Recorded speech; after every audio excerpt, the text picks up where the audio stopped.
Why are Japanese people so obsessed with cherry blossoms? A 1,000-year fixation. Why do people in Japan suddenly sit under trees, drink in public, and act like the whole country is under a spell? To many foreigners, cherry blossom season can look almost irrational.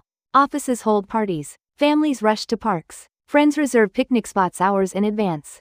News programs track the blooming trees like a national emergency. But this obsession did not begin as a party. It began more than 1,000 years ago. Long before cherry blossoms became a tourist symbol, they were tied to the agricultural rhythm of life. People once looked at the blooming of sakura as a sign connected to planting season and the hope of a good harvest. In other words, cherry blossoms were never just flowers. They were a signal, a promise, a warning that time was moving again. And in early Japan, flower viewing did not even center on cherry blossoms at first. During the Nara period, many people admired plum blossoms instead, influenced by Chinese culture. But over time, something changed. Cherry blossoms slowly took the emotional center of spring. By the Heian period, aristocrats were gathering beneath sakura to write poetry, hold elegant parties, and turn the season into art. For the court nobles of Kyoto, sakura became more than scenery. They became a language, a way to talk about beauty without holding it, a way to feel joy while already sensing loss.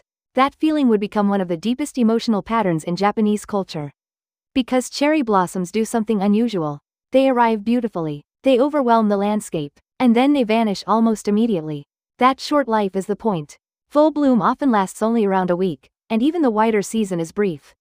People do not love sakura despite that fragility. They love sakura because of it. The flowers are most beautiful at the exact moment they begin to disappear. That idea sank deeply into Japanese aesthetics. Beauty is not always strongest when it lasts forever. Sometimes beauty becomes more powerful because it cannot stay. That is why cherry blossoms came to embody impermanence, renewal, and the passing of time. And then the samurai inherited that symbolism.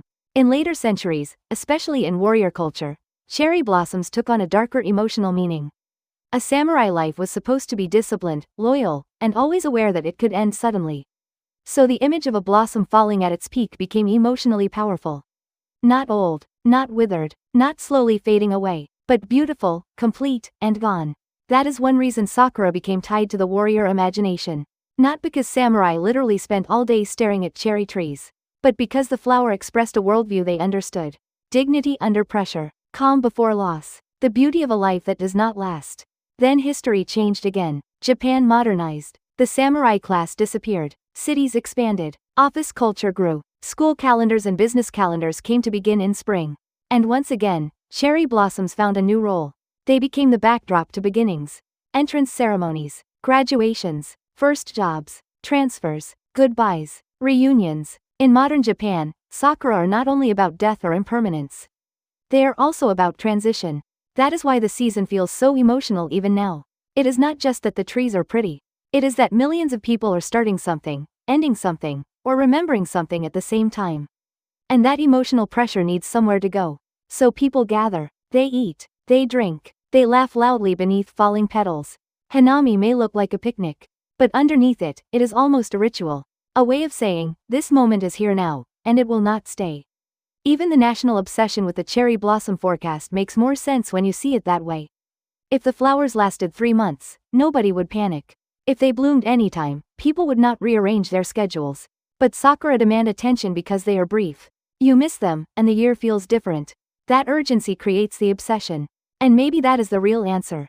Japanese people do not love cherry blossoms only because they are beautiful. They love them because the blossoms turn time itself into something visible. You can watch a season arrive. You can watch it peak. You can watch it fall apart in front of you. And in that short span, you can feel your own life reflected back. Your childhood, your school years, your old friends, your parents getting older, your own fresh starts and quiet endings. Cherry blossoms are not just flowers in Japan. They are memory, philosophy, and emotion all blooming at once. That is why people save a spot under the trees. That is why they drink there. That is why they stare upward in silence after the laughter fades.